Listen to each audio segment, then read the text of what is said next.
Alhamdulillahi rabbil alamin wassalatu wassalamu ala nabiyina Muhammad wa ala alihi wa sahbihi wa sallama tasliman kathira. Yan uwa, marhaba, lale a wannan shiri da kundin iyali. Ine mana sallama irin ta addinin musulunci. Assalamu alaikum wa rahmatullahi wa barakatuh. A yau shirinmu zai tattauna ne akan sirrin da yake tsakanin ma'aurata, wannan sirri wanda bai kamata a ce ya fita ba. Mu sani cewa addininmu ya wajabta mana kiyaye sirrin junanmu, kada mu tona wa junanmu asiri. Wannan tsakaninmu, mu'amalarmu tsakanin musulmi da musulmi, su kiyaye sirrin juna. Manzon Allah sallallahu alaihi wasallam ya faɗa a cikin wani hadisi ingantacce inda yake cewa idan mutum ya ba wa ɗan uwansa labari, yayin da yake ba shi labari sai ya ga yana juyawa bi ma'ana kamar yadda masu fassaran hadisi suka yi bayani, masu sharhi, shine yana dubawa wani bai ji su ba. Manzo Allah sallallahu alaihi wasallam ya ce to wannan maganar da ya gaya maka ta zama amana. To ya kenan abin da ya faru tsakanin ma'aurata a cikin ɗakinsu ko a cikin gidansu, wannan ita ce mafi girmar amana. Tona sirri da bayyana shi cin amana ne.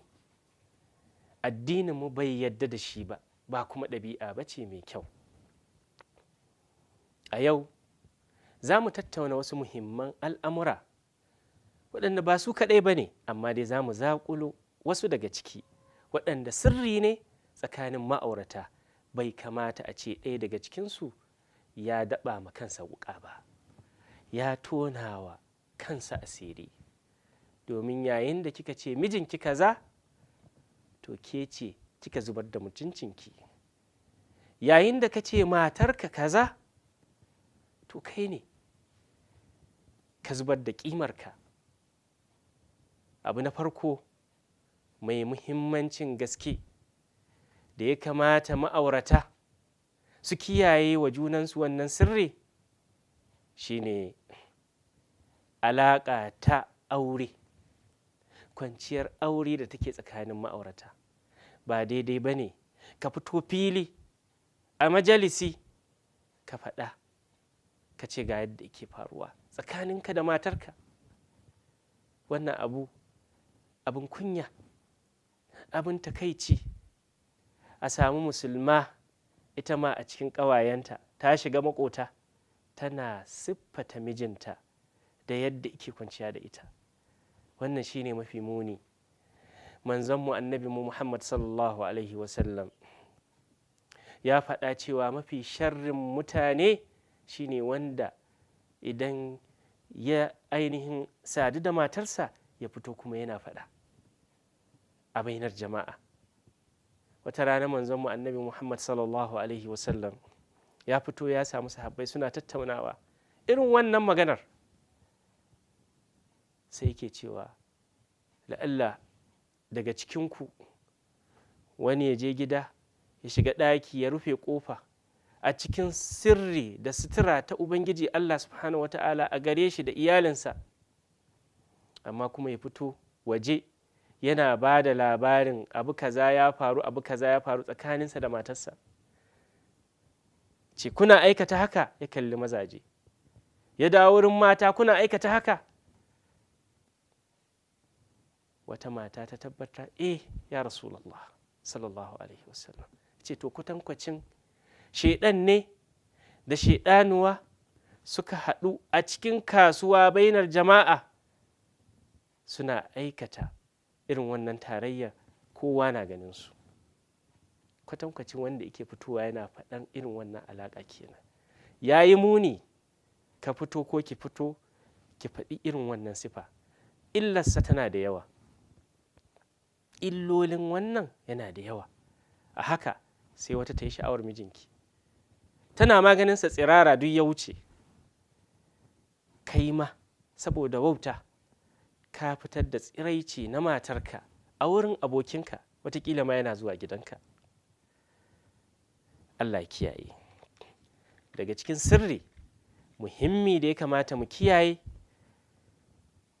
kada mu bayyana shi shine yanayin samu a cikin gida, halin da ake ciki, ana da shi yanzu, ba a da shi, sirrinku ne, kurfa wa junanku asiri. Ba sai kin fito ba, ai yau ba a ci abincin ba, ba a karya ba, kullum abin da kake faɗa ko kike faɗa kenan. In an samu ma ba abu bane za a je ana ta bayyanawa, ai mu yau kaza, ai mu kaza. Ki faɗi dukkan wani sirri na mijinki.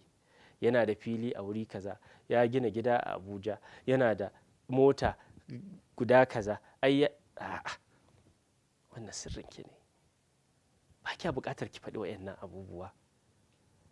Ba ki san wa za ki gaya wa ba, ba ki san abin da zai iya biyowa baya a kai ba, sirru ne. Fitar da irin waɗannan abubuwa suna iya haifar da fitina a cikin gida ta inda ba a sani ba. A kiyaye da wannan sirri. Abu na uku da ya kamata ma'aurata su kiyaye sirrinsu, ya zamanto tsakaninsu ne bai fita gida ba, shine alaƙar da take tsakanin wato mai gidan da danginsa, ko kuma ita uwar gidan da nata dangin. Watakila akwai saɓani, akwai wasu abubuwa da suke faruwa wanda bai kamata su fito ba. La'alla ya fito ya faɗa miki, ko ki iya ganewa saboda yanzu kin shiga cikin dangi, kin shiga rayuwarsa, komai nasa za ki iya sani, shi ma zai sani abin da yake faruwa a tsakaninki da dangi, ko kuma abin da yake faruwa a cikin dangi. Na haka irin waɗannan abubuwa su ma sirri ne, fitar da su tonawa kai asiri ne, sannan labari zai iya dawowa. Wa ya faɗa? Ai shi ne ya faɗa, sirrin dangin matarsa. Wannan kuskure ne babba, kuma yakan kawo saɓani a cikin gida, ya iya rusa gida da ake zaune lafiya, saboda rashin kiyaye harshe da tona asirin juna. Wannan yana da muni. Allah subhanahu wa ta'ala ya samu dace. Na hudu, ba daidai ba ne ma'aurata su riƙa ba da labari na alaƙar, misali namiji ya ba da labarin alaƙar matarsa ta yanzu da tsohon mijinta, domin za su zauna, watakila za ta gaya masa wasu abubuwa da suka faru wanda yake sirri ne, shi kuma sai ya ɗauka ya je yana ba da labari irin waɗannan abubuwa. Kar ya ce wai baya da alaƙa da shi, yana da alaƙa da shi. Abubuwa za su iya bayyana, labari zai iya dawowa, sannan kai ma zai iya dawowa kanka. Haka ke ma ba daidai ba ne ki riƙa ba da labarin mijinki da tsohuwar matarsa misali, ko kuma matarsa abokiyar zamanki. Ai abu kaza yana faruwa, ai abu kaza yana faruwa, kina jin daɗi. Zai iya zama akasi, zai iya sauyawa. Labari in ya je ya dawo, wa ya faɗa?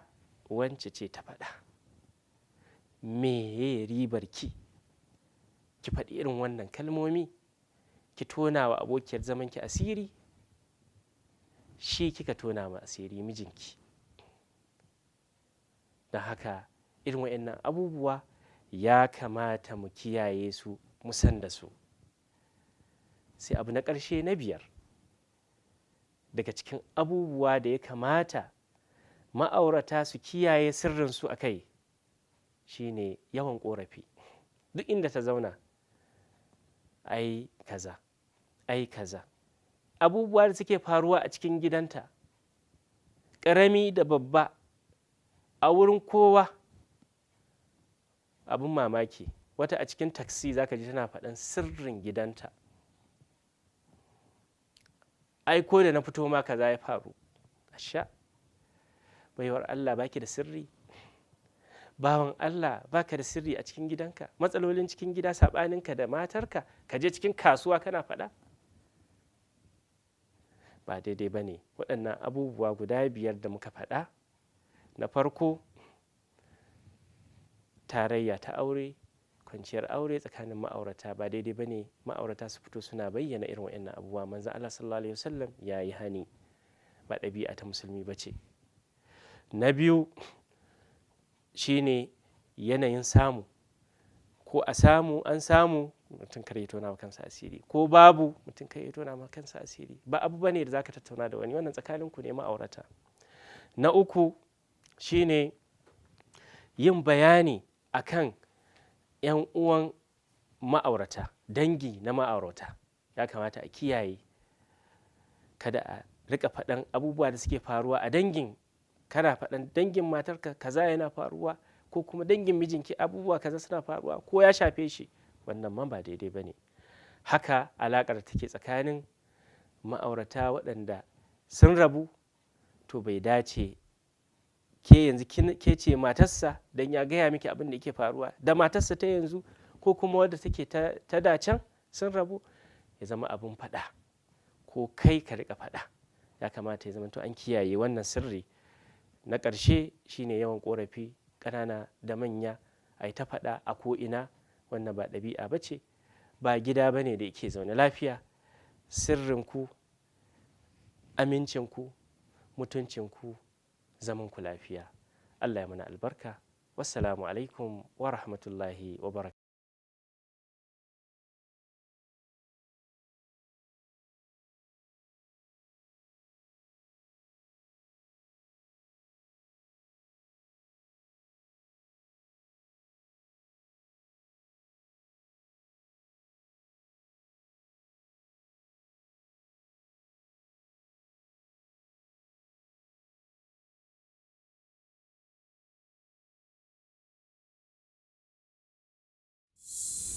To